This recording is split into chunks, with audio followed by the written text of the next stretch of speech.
Hello hi friends, എല്ലാവരും വന്നോളൂ. നമുക്കിന്ന് ബൈ റോഡ് നാസിക്കിൽ പോകാം കേട്ടോ. അപ്പോൾ ഇത് കസാര ഘാട്ടിലൂടെയാണ് നമ്മൾ പോകുന്നത്. വരുന്നത് നമ്മൾ പുതിയൊരു വഴിയിലൂടെയാണ് കേട്ടോ. അത് നിങ്ങളെ കാട്ടിത്തരാം. അപ്പോൾ ഞങ്ങളുടെ 3 ഫാമിലി ഉണ്ട്. അപ്പോൾ ഒരു ഫാമിലി നേരത്തെ പോയി, പിന്നെ ഞങ്ങൾ 2 ഫാമിലിയാണ് ഈ വണ്ടിയിലുള്ളത്. അപ്പോൾ അവിടെ ഒരു ചെറിയ പ്രോഗ്രാമുണ്ട്, ഒരു ഫംഗ്ഷനുണ്ട്, അതിന് വേണ്ടി പോവുകയാണ്. അപ്പോൾ നമുക്ക് അവിടുത്തെ കാഴ്ചകളൊക്കെ കണ്ടിങ്ങനെ പോകാം. ഇങ്ങനെ ഞങ്ങൾ എത്താറായിട്ടുണ്ട്. അപ്പോൾ ഒരുപാട് നീട്ടിയൊന്നും ഞാൻ കാണിക്കുന്നില്ല, ചെറിയൊരു വീഡിയോ. എന്തായാലും ഓൾമോസ്റ്റ് ഞങ്ങൾ എത്തി കേട്ടോ. അവിടെ ഇവിടെ വെച്ചാണ് പ്രോഗ്രാം നടക്കുന്നത്. ഇപ്പോൾ ഞങ്ങൾ വന്നപ്പോഴത്തേക്കിന് വൈശാലിയാണ് അടുത്ത ഫാമിലി, എൻ്റെ ഫ്രണ്ട്. അവർ ഇന്നലെ വന്നിട്ടുണ്ടായിരുന്നു കേട്ടോ. അപ്പോൾ അവരുടെ വീട്ടിലെ ഒരു പ്രോഗ്രാമാണ്. അപ്പോൾ ഞങ്ങൾ നല്ല വിശാലമായ ഒരു ഗ്രൗണ്ടുണ്ട്. ഇനി അകത്തോട്ട് പോയി നോക്കുമ്പോൾ നമുക്കറിയാം ഈ പുറത്ത് കാണുന്ന അത്രയും വിശാലതയുണ്ടോ അകത്തെന്നുള്ളത്. അപ്പോൾ ഇവിടെയൊക്കെ ഇങ്ങനെയാണ് കേട്ടോ. ഇങ്ങനെ ഒരു കുറച്ച് സ്ഥലം കൂടുതലുണ്ടെങ്കിൽ അവിടെ ഇങ്ങനെയൊക്കെ കല്യാണം ഇതാക്കണ്ട ഒരു വലിയൊരു ഹോളാണ് കേട്ടോ. അപ്പം കല്യാണം, ബർത്ത്ഡേ, എൻഗേജ്മെൻറ്റ്, റിട്ടയർമെൻറ്റ്, ഇങ്ങനെയുള്ള പാർട്ടീസുകളൊക്കെ നടത്താൻ വേണ്ടി ഇതുപോലുള്ള സ്ഥലങ്ങളൊക്കെയാണ് ചോയ്സ് ചെയ്യുന്നത്. പിന്നെ നമ്മൾ കണ്ട ഏറ്റവും വലിയ കാഴ്ചയാണ് കണ്ടില്ലേ, കണ്ണിന് കുളിർമയേകുന്ന കാഴ്ച. നിറച്ച് പൂന്തോട്ടമാണ് ഫ്രണ്ട്സ്, ഇവിടെ നിറച്ച്. അപ്പോൾ ഇവിടെ നിറച്ച് ഈ ബന്ദിപ്പൂവാണ് കേട്ടോ. അടിപൊളി, കണ്ടിട്ട് സഹിക്കാൻ പറ്റുന്ന അത്ര ഭംഗിയാണ് കാണാനായിട്ട്. അപ്പോൾ അത് കണ്ടില്ലേ, അപ്പുറത്തെ സൈഡിലെല്ലാം ജമന്തിയാണ്. അത് പൂക്കാറായിട്ടേ ഉള്ളൂ, പൂത്തിട്ടില്ല ഇതുവരെ. അപ്പോൾ ഇതിങ്ങനെ ഏക്കർ കണക്കിനാണ് കിടക്കുന്നത് കേട്ടോ. വഴിയുടെ 2 സൈഡിൽ ഇതുപോലെ പൂന്തോട്ടങ്ങളും ഒക്കെയാണ്. അപ്പം ഇത് കണ്ടിട്ട് സത്യം പറഞ്ഞാൽ എനിക്ക് ഇവിടുന്ന് മാറാനേ തോന്നുന്നില്ല, അത്ര ഭംഗിയാണ് കാണാൻ.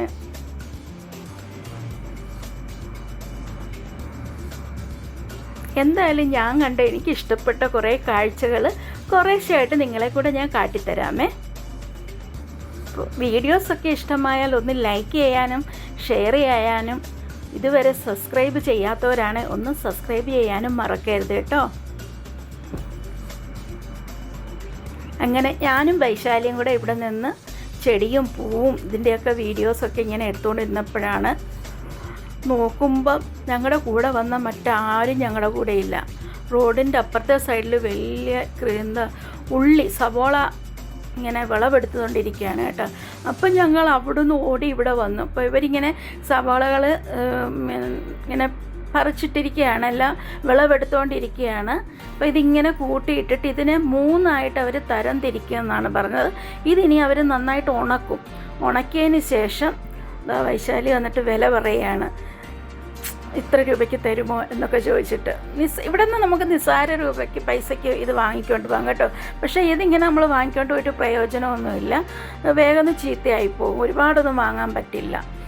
ഇത് ഇവരിതിന് നന്നായിട്ടിട്ട് ഉണക്കിയതിന് ശേഷമാണ് ഏറ്റവും വലുത്, അതിൻ്റെ ചെറുത്, പിന്നെ തീരെ ചെറുത്, അങ്ങനെ 3-4 സെക്ഷനായിട്ടാണ് ഇവർ ഇത് മാറ്റുന്നത്. അപ്പോൾ കണ്ടില്ലേ, ഇവരെല്ലാം അങ്ങ് ദൂരെ വരെ ഏക്കർ കണക്കിനാണ് കേട്ടോ ഇത് ഇങ്ങനെ വിളവെടുത്തുകൊണ്ടിരിക്കുകയാണ്. ഇപ്പം ഇന്നലെ ഉണ്ടായിരുന്നു എന്ന് പറഞ്ഞു, ഇന്നലെ അപ്പുറത്തെ സൈഡിലൊക്കെ ഗോതമ്പായിരുന്നു. കണ്ടില്ലേ, ഇത് ഇവിടെ ഇവരിങ്ങനെ എടുത്തുകൊണ്ടിരിക്കുകയാണ്.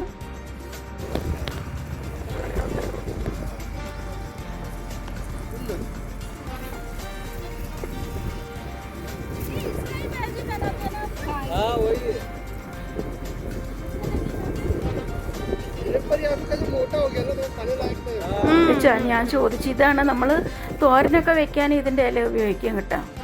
അപ്പോൾ അവർ പറഞ്ഞു ഇത് മൂത്തു പോയെന്ന്. അപ്പോൾ ഇവിടെ ഇന്നലെ ഗോതമ്പിൻ്റെ വിളവെടുത്തതാണ്. അപ്പം അതെല്ലാം കഴിഞ്ഞിട്ടുള്ള അതിൻ്റെ ഇതൊക്കെയാണ് അവിടെ കിടക്കുന്നത്. ഇവിടെ ഒരു പൂ കണ്ടു കേട്ടോ, പക്ഷെ അത് ജംഗലിയാണ്, ഒറിജിനൽ അതാണ്. അവിടുന്ന് ഞങ്ങൾ നേരെ പോയത് മുന്തിരിത്തോട്ടത്തിലേക്കാണ് ഫ്രണ്ട്സ്. അയ്യോ, കണ്ടിട്ട് എന്ത് സന്തോഷമായിരുന്നു എന്നറിയാൻ, എനിക്ക് ഭയങ്കരമായിട്ട് ഇഷ്ടപ്പെട്ടു പോയി. പിന്നെന്ന് പറഞ്ഞാൽ ഈ വള്ളിയൊക്കെ കണ്ടാൽ നമ്മൾ വിചാരിക്കും ഇപ്പം കുറേ കാലമായിട്ട് ഈ മുന്തിരിക്കൊക്കെ ഇങ്ങനെ പേപ്പർ കൊണ്ട്, തുണി കൊണ്ടൊക്കെ അവർ കവർ ചെയ്ത് നിർത്തുമെന്ന് പറഞ്ഞു കേട്ടോ. കാരണം ഇപ്പോഴത്തെ ഈ നമ്മുടെ കാലാവസ്ഥയിൽ വന്ന മാറ്റം കൊണ്ടാണ്. അതുപോലെ തന്നെ മുന്തിരിയുടെ ആ ചെടി കണ്ടില്ലേ, ആ ഒരു തണ്ട് 20 വർഷം വരെ ഇങ്ങനെ നിൽക്കും. അത് ഈ വിളവെടുത്ത് കഴിയുമ്പോൾ അവരെല്ലാം കട്ട് ചെയ്ത് ആ തണ്ട് മാത്രം അങ്ങനെ നിർത്തിയേക്കും. പിന്നെ മഴയില്ലാത്തപ്പോൾ ഇടയ്ക്കിടയ്ക്ക് വെള്ളം അവർ ഒഴിച്ച് കൊടുക്കുകയും ചെയ്യുമെന്ന് പറഞ്ഞു. അപ്പോൾ ഇതൊന്നും റെഡി ആയിട്ടില്ല. ഇനി ഒരു 15 ദിവസം കൂടെ കഴിഞ്ഞെങ്കിലേ അവരിതിൻ്റെയൊക്കെ വിളവെടുക്കത്തുള്ളൂ, തയ്യാറാവത്തുള്ളൂ എന്നാണ് പറഞ്ഞത്. പിന്നെ ഈ തണ്ട് അപ്പം നമ്മൾ പുറത്തുനിന്ന് നോക്കുമ്പോൾ ഉണങ്ങിയ കമ്പുകൾ നിൽക്കും പോലെ നമുക്ക് തോന്നത്തുള്ളൂ. പക്ഷെ ശരിക്കും അത് മുന്തിരിയുടെ പച്ച കമ്പുകളാണ്. അത് പിന്നെ അടുത്ത സീസൺ ആകുമ്പോഴത്തേനും അതിൽ നിന്ന് ഇലകൾ പൊട്ടി വന്ന് അങ്ങനെയാണ് ഇതായി നിൽക്കുന്നതാണ് അതിൻ്റെ തണ്ട്. ഇത് ഒരു 15 വർഷം എന്തോ ആയി എന്നാണ് അവർ പറഞ്ഞത്. ഇനി 5 വർഷം കൂടെ ഇതിൽ നിന്ന് തന്നെ മുന്തിരി എടുക്കും. അത് കഴിയുമ്പോൾ അതെല്ലാം മാറ്റിയിട്ട് പിന്നെ പുതിയത് വയ്ക്കും. അങ്ങനെ അവിടെ നിന്ന് പിന്നെ ഞങ്ങൾക്ക് സമയം ഒരുപാട് ലേറ്റായിരുന്നു. അത് കാരണം പെട്ടെന്ന് വണ്ടി വിട്ട് പോകാൻ. ഇത് കണ്ടില്ലേ, ഇവിടെ എല്ലാം റോസപ്പൂക്കളാണ് കേട്ടോ. റോസ ചെടിയുടെ ഒരുപാട് കളറ് റോസകളായിരുന്നു. കണ്ടിട്ടും അങ്ങോട്ട് കൊതി മാറുന്നില്ല. പക്ഷേ നിന്ന് വീഡിയോ എടുക്കാൻ അതിനൊന്നുള്ള ടൈം ഉണ്ടായിരുന്നില്ല. വൈകുന്നേരമായിരുന്നു. പിറ്റേ ദിവസം എല്ലാവർക്കും ജോലിക്ക് പോകണമായിരുന്നു. ആ ഒരു ഇത് കാരണം ഞങ്ങൾ പെട്ടെന്ന് തിരിച്ചു പോയിരുന്നു. ഇവിടെ എല്ലാം റോസ ചെടികളാണ് കേട്ടോ. അത് കഴിഞ്ഞ് പിന്നെ ഈ കാണുന്നതെല്ലാം മാതള നാരകമാണ്. അതെല്ലാം പൂക്കൾ വന്ന് നിൽക്കുകയാണ്. ഇതുവരെ റെഡി ആയിട്ടില്ല. പിന്നെ ചെടികൾ, കൃഷികൾ. പിന്നെ ഈ വീഡിയോ ഞാൻ ഇട്ടിട്ടുണ്ടായിരുന്നു. നമ്മൾ വഴുതനങ്ങ മാർക്കറ്റിൽ കണ്ടൊക്കെ.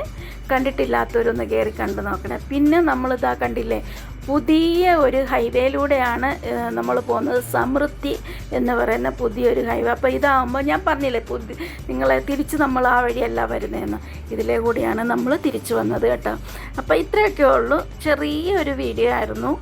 എന്നാലും ഞാൻ കണ്ട കുറച്ച് കാഴ്ചകൾ. അപ്പോൾ 7 മിനിറ്റാണ് ഈ ഒരു ബൊബ്ദയ്ക്കകത്തൂടെ തന്നെ നമുക്ക് പോകാനുള്ളത് കേട്ടോ. അപ്പോൾ ഇത് ഡൽഹിയിൽ നിന്നും മുംബൈയിലേക്ക് കണക്ട് ചെയ്യുന്ന ഒരു പുതിയ ഇതാണ് എന്നാണ് പറഞ്ഞത്. അപ്പോൾ എല്ലാവർക്കും ബായ്. അടുത്ത പുതിയൊരു വീഡിയോ ആയിട്ട് ഞാൻ വരാം കേട്ടോ. അതുവരെ എല്ലാവർക്കും ബായ്.